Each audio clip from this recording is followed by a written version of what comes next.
Awesome. I want to warmly welcome everyone this morning. My name is Benga Motayo. I'm the Executive Director at the USAfrica Trade and Business Network. We are a 501c3 nonprofit organization. We facilitate trade and investment between the continent of Africa and the United States. As most of you already know, we are hosting a side event in the wings of the CSW 67 from March 10th to 11th at Marriott International Airport Hotel in Newark. And so we're super, super pumped and excited. And as you can see, I have a lot of great leaders and captains of industries in their different fields of endeavors. We are so blessed to have this man with us today to just come and tell us what this is all about. And so, without wasting much of your time, I'm going to ask each of these guests to please introduce themselves. And so, I'm going to start by asking Mr. Halvin to please introduce himself so our audience can know who is in the room. Thank you. Thank you, Binger. First of all, I'd like to take this opportunity to say thank you very much for not only allowing me to be on this webinar, but also allowing me to participate with the promotion and the expansion of the expo and all the visions that your board and yourself have in place. My name is Alvin Hartley. I am the senior partner and co-founder of TMI and Partners, which is a business solution company.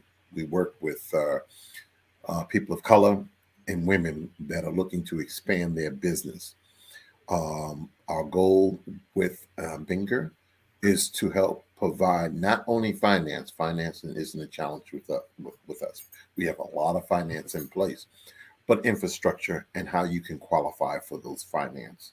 So I'm hoping to be able to share the opportunities and meeting each and every one of you at the expo coming up on the 10th and 11th.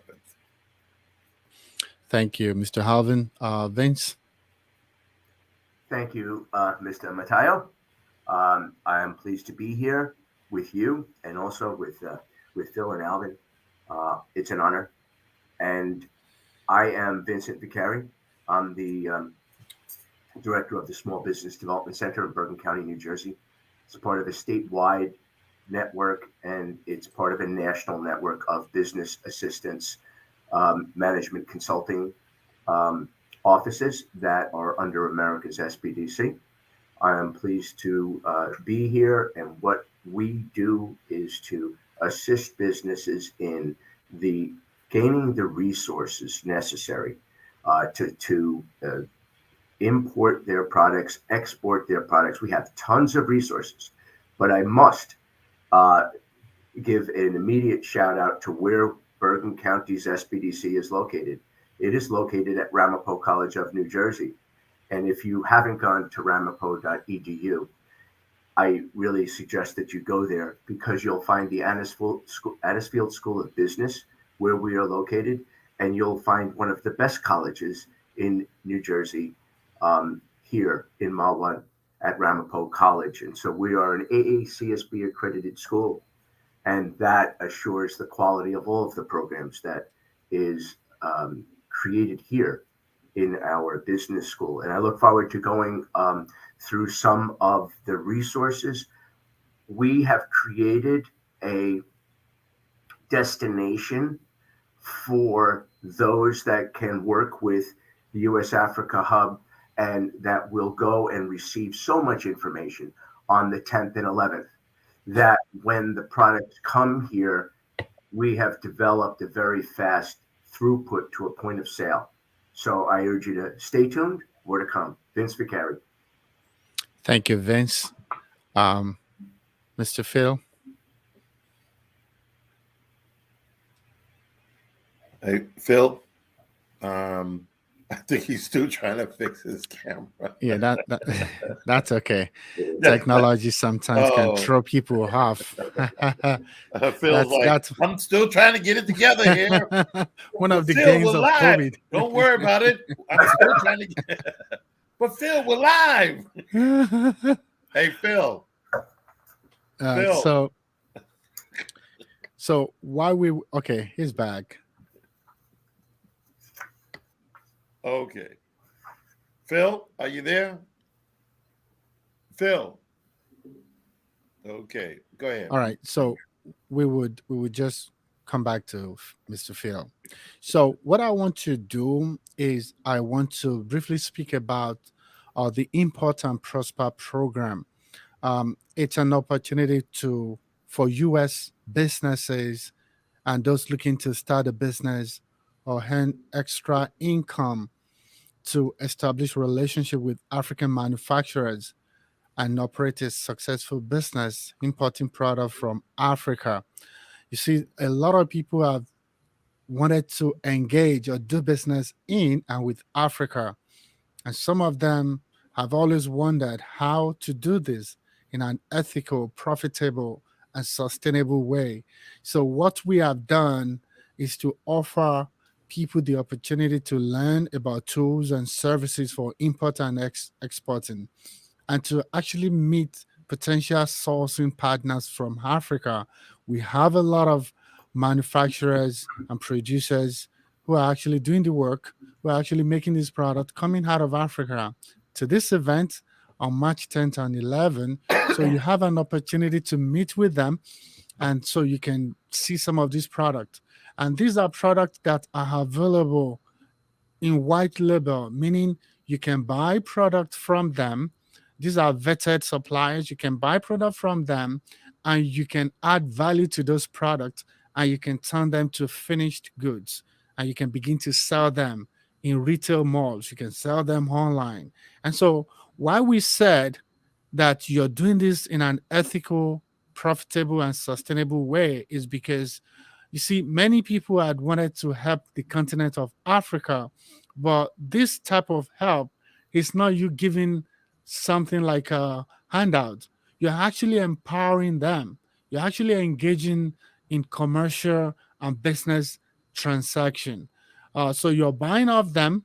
So you're not people that will rip them off. You're buying from them, and you're actually selling them and you're making profit at the same time. So this is a program that we're flagging off and it's received a lot of positive feedback since we started talking about this. And so that is what the Import and Prosper program is all about. And each of you have a role to play in this program. And that is why we have carefully invited you to come so you can speak to the role that you play in making this a success. So I'm going to start by asking Phil, Mr. Phil. Mr. Phil, are you back? He hadn't gotten back yet. Okay. So I'll let take care me of it. I'll reach out to him. Whatever you want to do, Bingo. No Okay, problem. so let me go to Vince. So Vince, at the event next month, you're going to be coordinating a session, a boot camp sort of, where you're going to be providing um, um, incubation type of services and acceleration type of services, depending on where people are in their journey of entrepreneurship. So we're going to be talking to those who are just getting started. You're going to be talking to those who are already, doing something, and those who are already exporting out, they want to scale. So I want to ask you, what are some of the opportunities that people would benefit in terms of resources, in terms of tools, in terms of technical support that they would be able to gain when they attend that particular session on the 10th and 11th? Vince. Thank you, Banger. Yes, I mean, you really speak to the touch points and really the organic roots of what we do here in public service, and that is that we do things in an ethical manner, looking to develop profitable solutions for businesses and to make those solutions effective. Now, so how do we do that, and what are some of the takeaways people could expect? Number one is that when you spoke earlier about scaling, that is very important.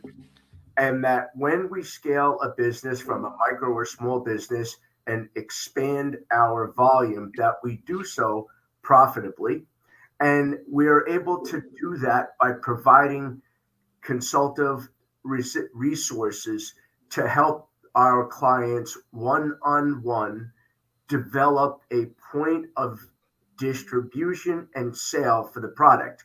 It is nice to be able to import products and put them in the warehouse.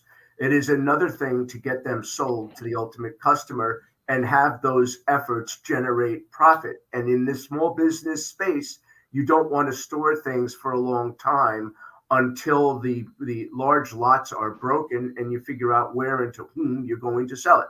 So, one of the things that I will be covering are local market research tools and strategies in order to know where to sell the products to whom, what are some of the psychographics of purchasing, and how, when these products come in, you're working at creating demand prior to them arriving so that the inventory is not laying around generating cost. Rather, it'll be there generating some profit for yourselves. And so we do this in a number of ways. We have a research arm that's available to us called SBDC Net.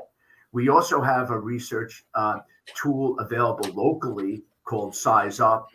There is other resources in the public sector that could assist, but we then triage the clients and provide the location and resources that will help them scale.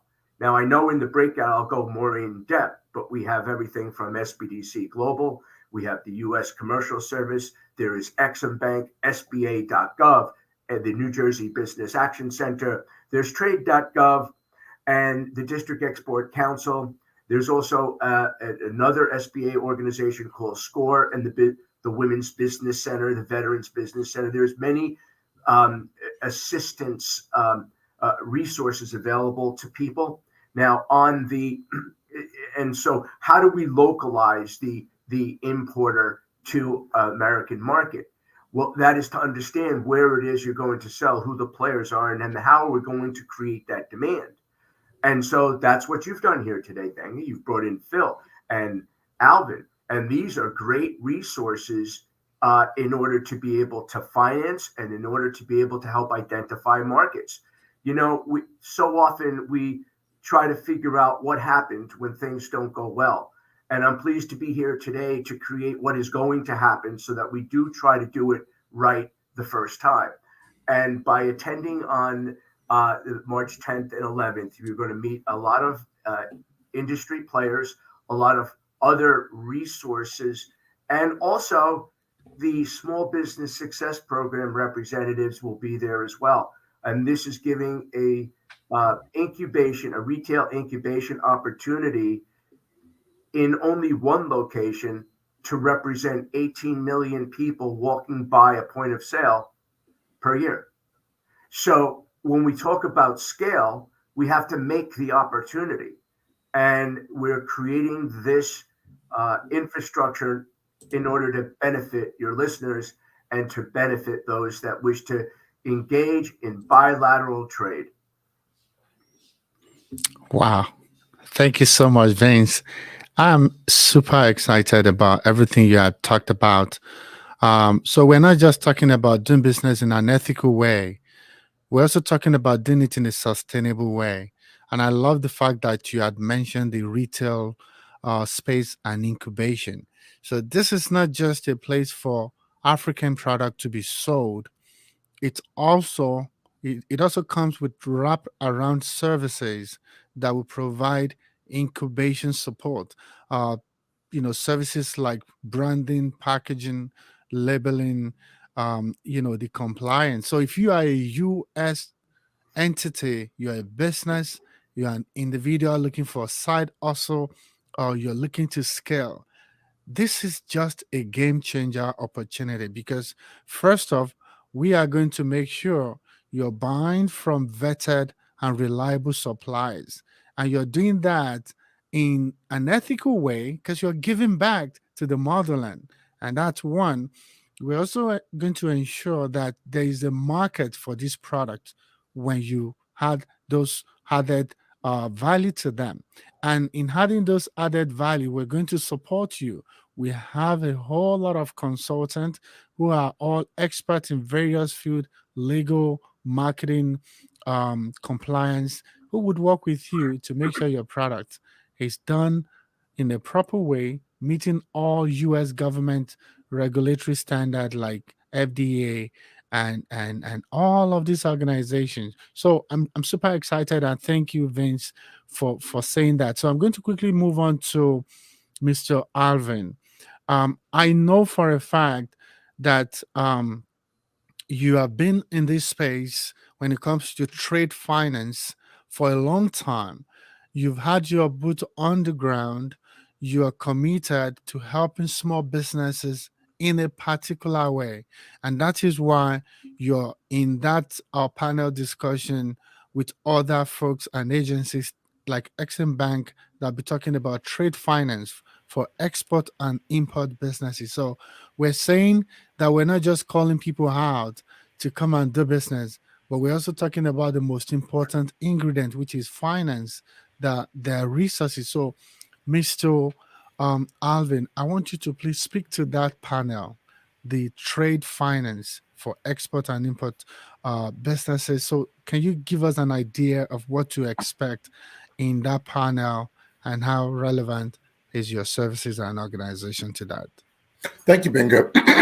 Hey, Vince, love it. Love what you're doing. So I'm going to show the audience how Vince and I work together. Vince, I was looking, I was taking down some notes. Your incubation or your program, does it include startup or those that are in business and expansion or both? Well, I like what Banga said about scaling. Mhm. And from the public service sector in the Small Business Development Center, we deal with startup, with revenue, startup businesses, and then those that grow. Now, what really created a drive to really see that small businesses could access markets was really ingenious, because working with Unibel, Redemco, Westfield Corporation, Westfield Garden State Plaza, working with Chris and Tiffany, who is a graduate of Ramapo College, they said, listen, let's get together and let us make sure that we can see how the retail space mirrors the local economy. And so that would encompass your startup definition of someone who may want to start a business. But here's the thing, after COVID, a lot of businesses that are local had lost leases and they had to close. They had markets. They need to start again. And so rather than going into all the fixed costs of a facility, we could go into really a variable cost type of a retail environment to get started again. And what we've taken it one step further with Banca, who said he saw some of the press and some of the things that program had gotten, said, listen, let's make this available. And so he said, let's just grow our roots a little bit further. And it made perfect sense because the SBDC has an international business component. And so getting augmented products in, getting businesses that may sell elsewhere to a retail space, or dealing with a complex wholesale in channel for mid or lower volume, instead what we're doing is creating something magical to go right to the point of sale. And so, yeah. And so what that will do is enable businesses to scale, to take on more traditional channels of distribution with higher volumes. But if we don't start, we don't end, right? So we have to get started somewhere. So we're here really about taking action and making it happen. And that's why I'm pleased to be a board member on this group as Let well. me jump in here, Vince. Let me jump in here. The reason why I asked that question, Binger, is because Vince provides a service, and I'm going to move to the right to say to the people that are already in business. The individuals that are already in business and looking to scale up, obviously their infrastructure is slightly or is fully in place.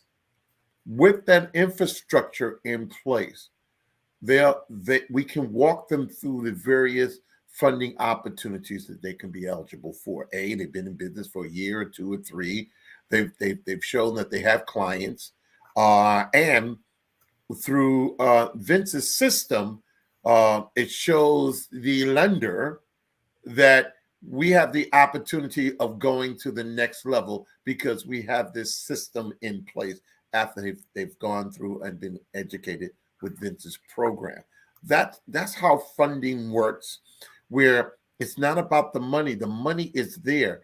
It's knowing how to apply, qualify, and implement all the necessary tools to get the funding. Very, very important.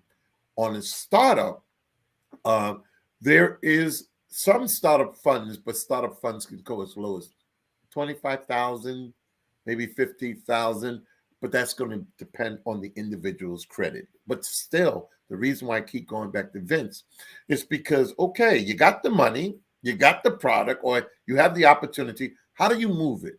How do you expose it? What system that's in place? Getting the money doesn't, you're going to make money if you don't know how to utilize the money to expand your business. You need a system.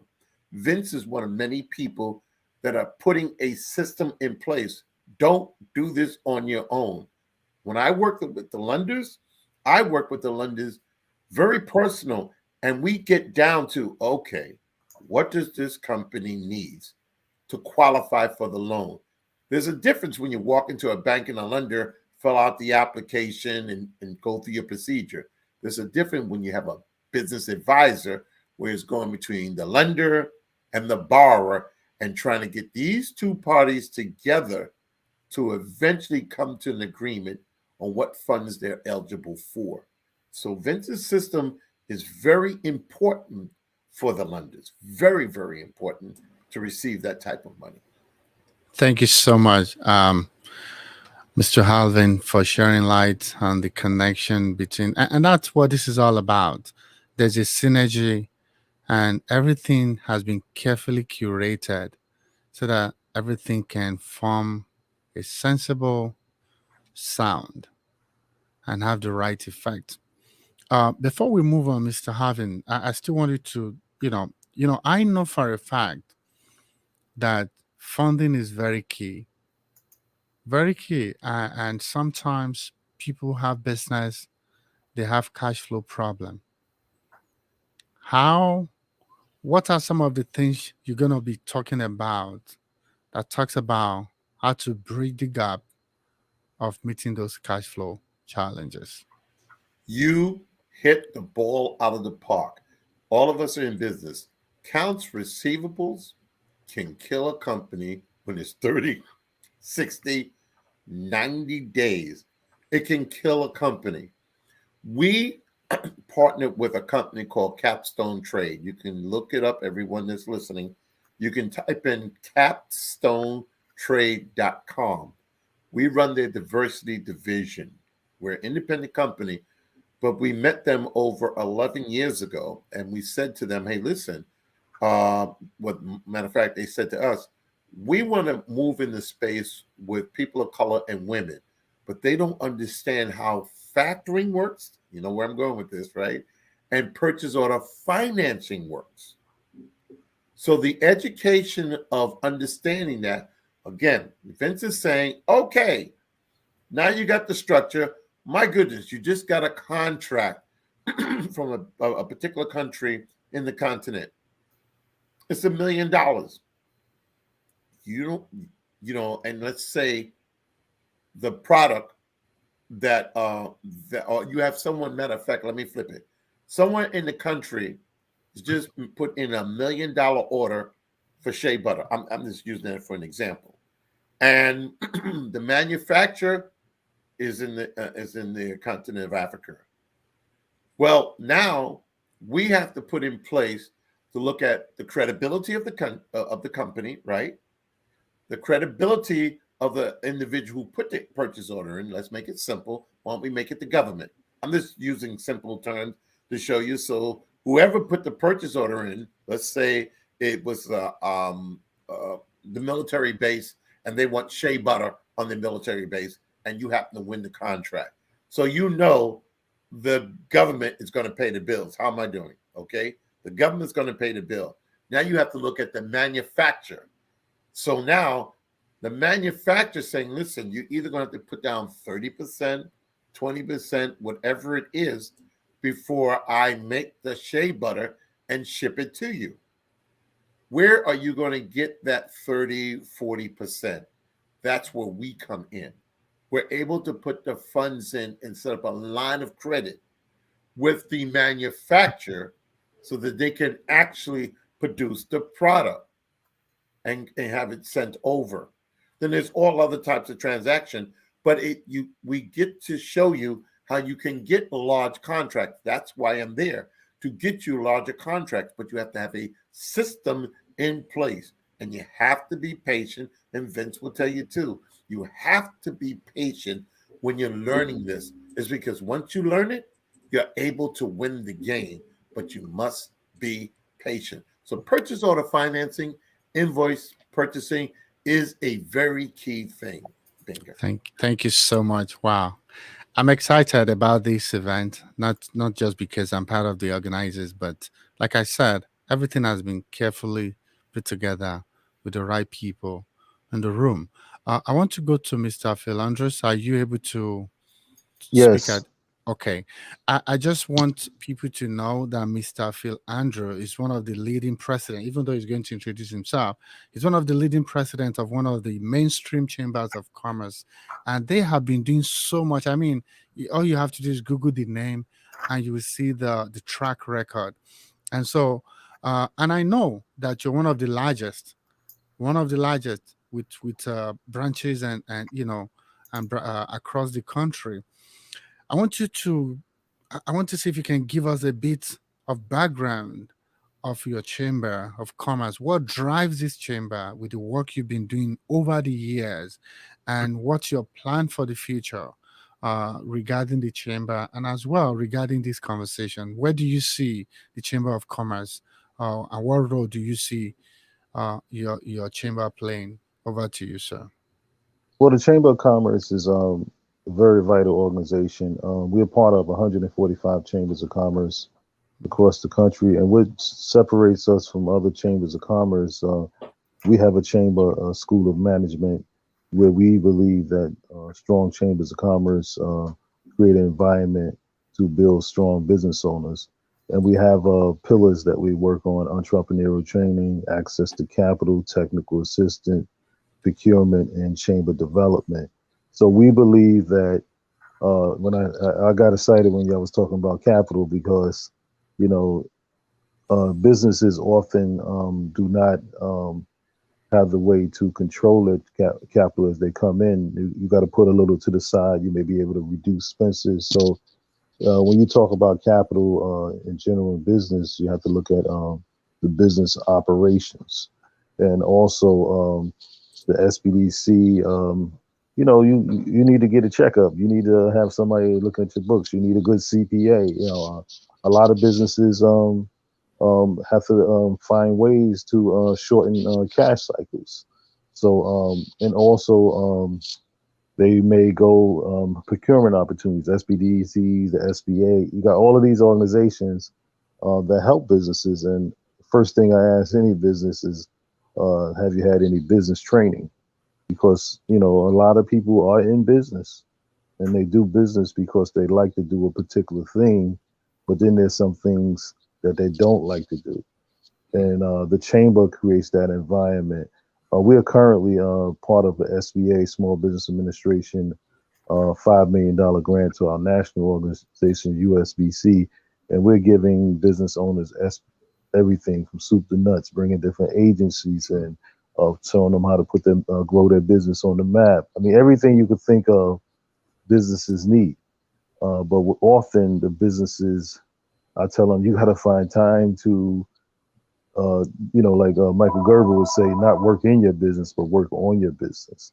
So, and I think that counseling, and of course, access to capital, everybody focuses on the money, but you got to have money, a way to pay that money back through cash flow or some type of equipment. You got to have some guarantee, but because also too, customer service. I'm sure the SBDC deals with customer service, all type of things. Different systems in your business. I'm a big fan of Michael Gerber. Businesses don't work, systems do. You have to put systems in your business. And it's an ongoing process. But my thing is, every business is say, I wonder what I could become. But to become that, you have to step up your level of play in the business arena. And also, I like to say I was the very unique about our chamber. I was a small business champion for all of downstate in New York for 14 counties, which is the largest fund of SBDC, not SBA, SBA loans in the country. We got, New York does a tremendous amount. So we hear all of the problems. We say, keep your books well. Don't wait till you need a loan to try to apply for one. So I think the initial training that businesses get is very important. Thank you so much. I'm truly, truly blessed. We are blessed and happy to have you join us. I mean, I know, but not to the depth of what you had explained, the power that the chambers have and the network and the amount of resources and opportunities that is available to small businesses. So businesses is the way. This is how we can empower ourselves, both diaspora and African and continental African. This is the way to get that power. And so I'm glad that we have you. In fact, Dr. Robin Jopi just left a comment to the testament of what you all do in the chambers, and she said the Chamber of Commerce does a lot of great work with and for entrepreneurs. So we know, and that's why I'm more excited that I'm glad that that we're working with you, and that you're working with us on a roundtable for all of the chambers of commerces that you have in your network. And the goal is to be able to bring all of this network of chambers into this event and the resources they have. So if you are a business out there, or you're about to start a business, you're looking for resources, and you're looking for the right connections, this is the place to be, because everyone on this call, they are well represented with the organization they represent. They will all be at this event. So we're very excited about that. I love what you said here. You said businesses don't work. Sorry, you said businesses don't work, but systems do. So there's a correction Yes, there. I'd like to Businesses also don't make a. work. I'd like to also make a comment too. We get all of the calls. Recently we had a business that just had went through some training. But sometimes we need businesses to go to score. They need one-on-one counseling. They need counseling in every area singly. So during the pandemic, we had one business. He called me like a whole year and a half, and he finally got $250,000. But like you said, the business have it's a certain level of persistence. And what we're telling business, also, you need to study leadership. You need to study persistence. Good to great, great by choice. It takes a tremendous amount of determination to succeed, but those are other things are important too. The soft skills, relationships, showing up. A lot of businesses do not show up. Get in the room with for years I've been learning about procurement. So you learn some things when you get in the room. We're working on some things, bringing primes to talk to smaller businesses. How did they scale up? We have businesses got $20 million that started with $150 check. So we also believe that mentoring could shorten the pathway to business growth. Thank you so much. There's a question here from Fumilayo, who happens to be one of our advisory member. How does this Chamber of Commerce, I'm sure she's referring to the Long Island Chambers of Commerce, which you are the president, look to help African businesses looking to sell into the U.S.? So how does the Chamber, what are the resources and support that the Chamber is positioned to offer in support Well, of? well, recently our national office, we had a national conference, and we actually signed the agreement with Morocco to have a trade relationship. And I think it starts with us having a relationship, because we help any business. Technical assistance is technical assistance. So if someone that's African business, they join the Chamber of Commerce, they're going to get every resource that we have. But I tell people that, the Chamber is let me just go back on the chamber. The chamber is one of the most well-known organizations in the country anywhere you go. And normally, even when somebody moves into an area, they call a chamber of commerce, because if we're working with these resources every day, we're going to know what those resources do.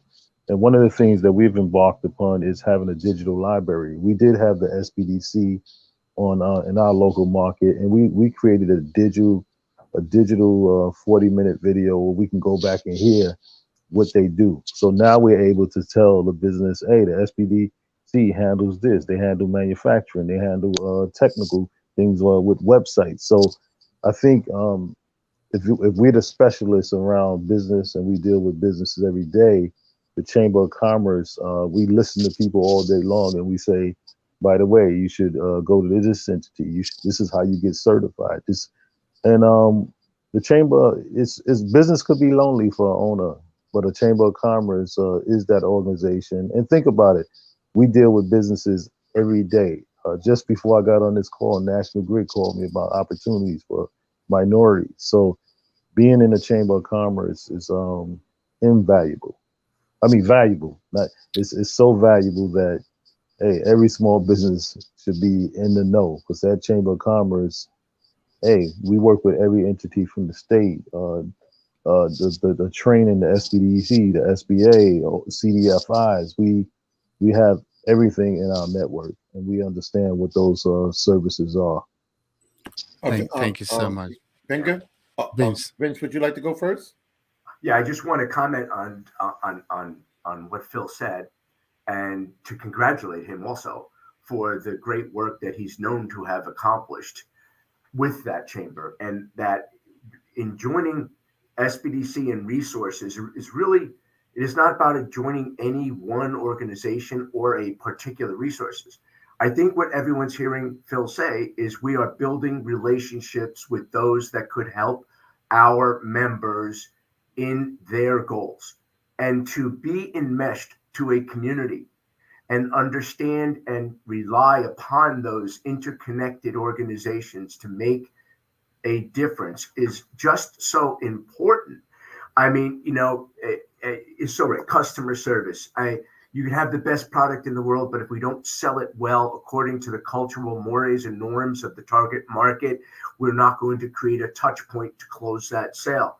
And there are so many resources. What we do here in the SBDC also is because of exactly some of the items that both you, Alvin, and Phil mentioned, was that you have to have an advisory board to take on some of the information and skill sets that you may not have that deep vertical experience in, but just have a cursory knowledge of. Well, the chain is only as strong as the weakest link. And so if we don't have the internal skill sets organically, what we do is get that advice from those who know, those that have had experience, those that have seen it, done it, been there and done it. And I think that in developing a healthy business, a healthy business is a healthy business relationship, and it is a healthy knowledge of the market. For instance, at Ramapo here, I work with my dean, Ed Peckus, and we have a number of student interns that help clients on some of the skill sets they don't have a deep knowledge of. Many entrepreneurs, they never came from the business school. So when you take Dean's List students, honor roll students that are part of my intern program, they end up having social media training, e-commerce, helping with business plans, helping understand the market research that anyone could get in the library. But in your entrepreneur and you haven't been in the library in 30 years, you may want to take advantage of somebody who just graduated and is well-versed on those tools to help streamline the process. So I think that there is just a lot of opportunity, and we are developing as many interconnected opportunities as there can be, and making those opportunities available to our Roadrunner students here that are eager to help, and they have done fantastic work They earned the New Jersey Governor's Jefferson Award last year for their volunteer efforts, and so we're taking on and trying to execute those things that help businesses and make opportunities for people, because success is what you make happen. So let me jump in here, Vince. Let me jump in here. Okay, I cut through the chase on a lot of stuff. So everyone listening, write this down. liaacc.org. liaacc.org. Watch how fast this moves. Phil already mentioned there's a full business solutions center there. We actually, TMI, actually, as a member of the chamber, develop and run the full business solution. The relationships that Phil was talking about is actually in that link. When you go to liaacc.org, you will go over to services. There's a drop-down menu, and it says small business solutions. You tap on that. There you go. Now you can then see the Small Business Solutions Center. You tap on that, and it opens to banking opportunity, resource, a bunch of services that's immediately there. Second of all, once you actually you will actually ask to get an appointment, someone will call you and put you in the navigator system that Phil was talking about. Now you have a human being interacting with you. I don't care if you're here in the United States. I don't even care where you are. We have a system in place to help you. Now, Vince, when you and when we get together, we're going to incorporate you in our system.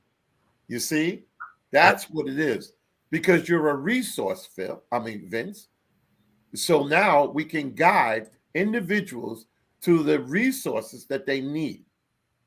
So that's what everyone was talking about. So you can start with the Long Island African American Chamber, and then you kind of like get into the party, and you could meet all the people, and you could dance all day with the people to help your business to expand. That's why we teamed up with Binger and USAfrican Expo. Simple, so that we can have the resources. So there's no excuse. Let's just call it what it is. There's no excuse to say, I don't know where to go. I don't know what to do. And I'll make a comment here. Remember, please don't go into business and cry you have no money. Invest in your business. Invest in the time. Business is not a place to cry broke. Business is not a place to cry you have no money. Business is in a place to do business, to make money. That's what this is about. Making money and expanding. This is not charity. We're in here to make money. Please don't be afraid to say, I'm going to make some money and I'm going to expand my business. And we're here to make that happen. Thank you so much for all of this beautiful information and resources that has been shared. And you can imagine what, in the word of Dr. Robin, you can imagine what you would get when you attend this event on Friday, March 10th, and Saturday, March 11th, at Marriott International Airport Hotel at Newark Airport in Newark, New Jersey. So I think this question is back to, and we're rounding up. We have about 13 minutes to go. This question is for Mr. Philandros. How can the Chamber and SBA help businesses get their product in Africa, UAE, and etc.? So, if you're available, you can. Yes. And I would, before you speak, and I would say, join the chamber, attend the event, get resources. But I would leave you to comment. Well, I'm very familiar with the SBA. One of the things I say about the SBA is they do counseling, they do contracting, and contract and access to capital. Boy, that's a whole lot for one agency. But what happens is businesses need to know over a period of time. These agencies do so much. You hear about the SBDC or the SBA, but the extent of their services is a tremendous. When I got honored at the Small Business Champion for the federal government in 2019, there was a business that had a time that they had a rough time. I mean, it wasn't a multi-million dollar business, but today they are. And without the use of resources like the SBA, they credited that was the bridge. Because had not they went for the counseling and the services that the SBA had, they don't think they would have made it through that period. And that's what it is. The businesses have to use these resources. The government and is providing capital to provide you services, but the businesses, the main problem with a business is that they doing it and doing it and doing it and doing it, and they don't take the time out to look. Because I had 10 stores. Let's be honest. You know, entrepreneurs make a mess sometimes, and we need somebody to be looking over our shoulders. So I think one of the things is to really the United States has a tremendous amount of resources. Of Goldman Sachs program from Tory Burch, the SBA, the SBDCs, the entrepreneurial assistance centers. The institutions, business colleges, they run programs in our local area, 10-week mini MBA. So we send those people to training, and businesses can make it. But take the time. I know businesses are busy, but use these resources that the government is all about enhancing business through the resources it have. That's what it supports small business owners through the agency. So I think we need to just emphasize, go get help if you need it. Phil, I would like to piggyback on that. Please, everyone, listen. Stop just jumping on SBA. There are all types of funding that's out there. I am not saying the SBA cannot help you, but there are all types of funding that is out there that you can take advantage of. That's why we put together the Resource Center. You have to expand your mind on the multiple opportunities that are out there with funding. The SBA is an excellent God gift program that we have, but there's a lot of qualification. Let's don't play it down. There's a lot of qualifications that you have to have in place, because the SBA is there to be your big uncle, to make sure that if anything goes wrong, the SBA kind of like got your back, as well as all the training they have in place. So I wanted to let all your viewers know, just don't concentrate on the SBA. Open your mind, and there are many other opportunities. And we should mention CDFIs in that note. That's Thank you, Community Bravo. Development Financial Institutions. Right. They are designed to work with underserved communities and stuff. And sometimes, I tell businesses what may not be possible overnight may be possible over time, but learn what you need. The basics of lending. Because the banks and the other institutions just don't have time, but there's resources out there that will hold your hand so you get to the point where you're able to Bravo, get some Phil. Bravo. capital. Bravo.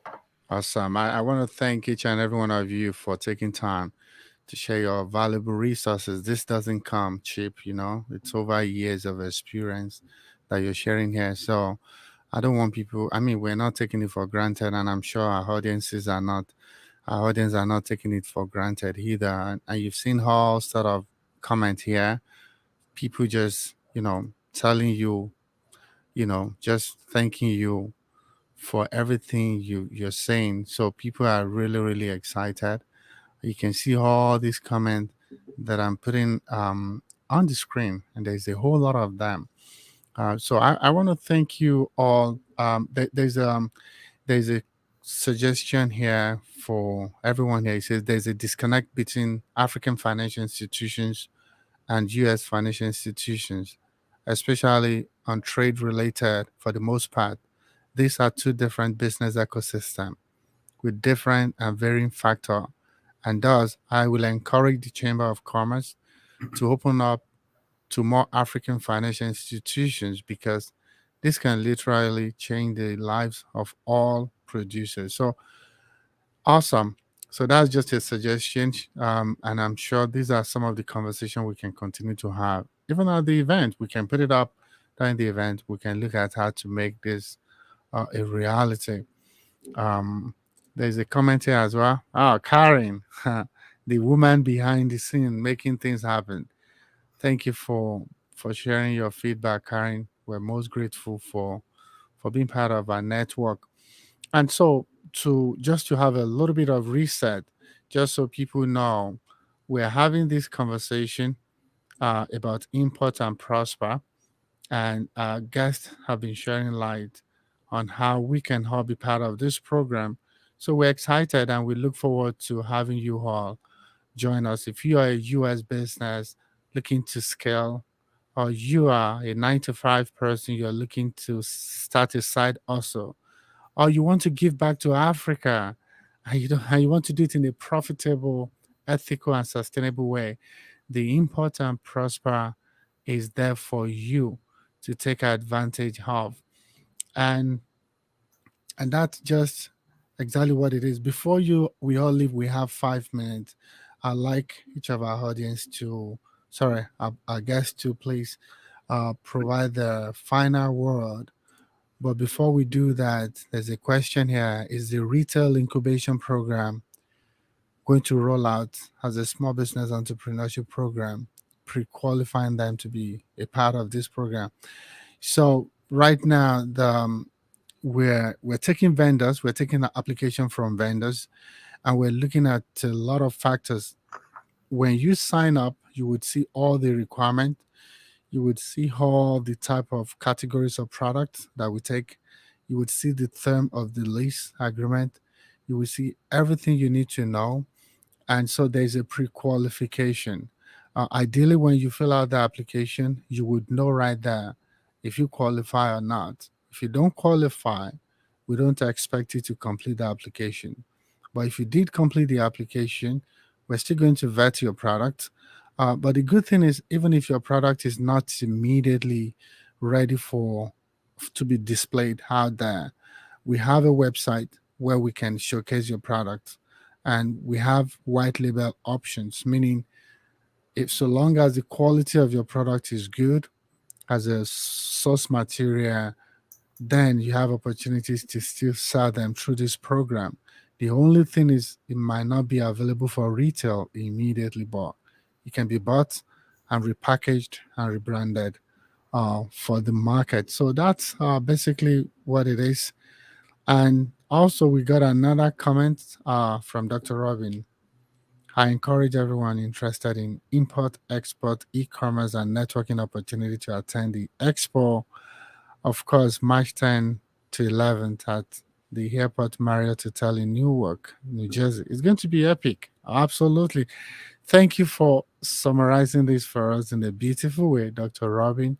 It's going to be epic, and we thank each and every one of you that's made comment here. Karen, Dr. Robin, Fumilayo, um, Ishmael, Olu, Fisayo, Sam, um, and yes, those are the folks that left comment, and I want to thank our guest as well. So I'll start with Mr.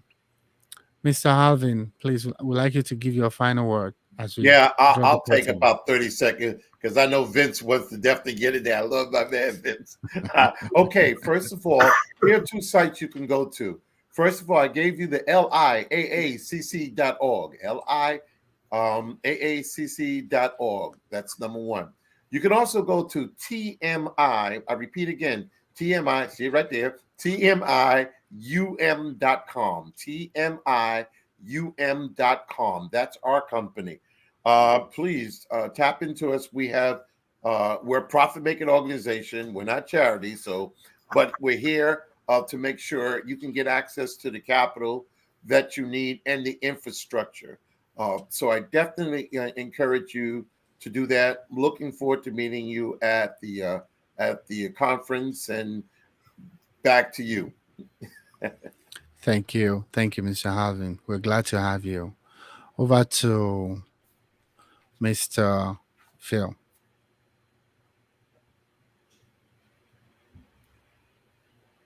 Okay. Might as well give it to Vince then, right? Okay. Okay. Well, first, Hello, hello. Oh, there you Yeah, go. Okay, Phil. No, I was yes, we saying what I wanted to say is that business is cycler. It goes up and down in cycles, but it's also determined by the behavior that the business does. And you need to get a checkup sometime. You know, don't go. Or sometimes you got to reassess your plan, your strategy. So just remember that you gotta get help sometimes. You know, you gotta get somebody looking over your shoulder, and every day is a chance to do better, to get training, and take some time out for training. Take some time out for mental motivation. I'm a big advocate of, hey, motivation. You got to read books, see the challenges of. I love Good to Great. You know, get the right people on the bus. It's a lot of factors that determine whether you succeed in business, and get your people training, and you stay trained up too as a business owner, because business always got a lot of surprises, and you have to have flexibility to keep going and succeed in business. thank you so much. Thank you, sir, for that words, powerful words. So, last but not the least, Vince. well, thank you, Bang. I reiterate what my esteemed colleagues say: is training and building relationships, and really, making an effort to take on those resources that are there to help you. But when you go for any type of small business assistance, if you were to Google that small business assistance in import and export from Africa, what would come up online is all of many different resources. So how do we make a decision where to go? I think that making a decision is it's really based on what Phil says: education, more education, and that is, let us get together on the 10th and the 11th, and let's get that education. Let's get that FaceTime and really discuss who is in this community that wants to work with you and that you can see and talk to. And I think that is the first step. We are SBDC here is at Ramapo College. Definitely Ramapo edu, ramapo.edu // SBDC is the place to go to contact us. We're a statewide organization that's headquartered out of Rutgers, which is njsbdc.com. If you're somewhere else in New Jersey and want something local, there are resources nationally that people can take advantage of. Take advantage of it. Let's get together on the 10th, 11th. Let's hash out a plan. And Banga, congratulations on your leadership to help make this program a success and to get us all together here today. Here, here, here, here. Hey. So, on that note, I want to thank all of you for listening in, and to Mr. Phil Andrews, the president of Long Island African American Chamber of Commerce, Mr. Thank you. Halvin Atley, President TMI and Partners, Mr. Vincent Vicari, Regional Director, New Jersey Small Business Development Corporation at Ramapo College of New Jersey. And of course, I want to thank myself for being the one facilitating this. And to all of you that have left comment, we're most grateful that you chose to be with us this afternoon. And again, we would be having more of these sessions leading to the event. And like I always say, I just want to encourage you to be inspired to succeed in all that you do. All right. Take care and God bless. God bless. Thank Bye you. bye. Bye.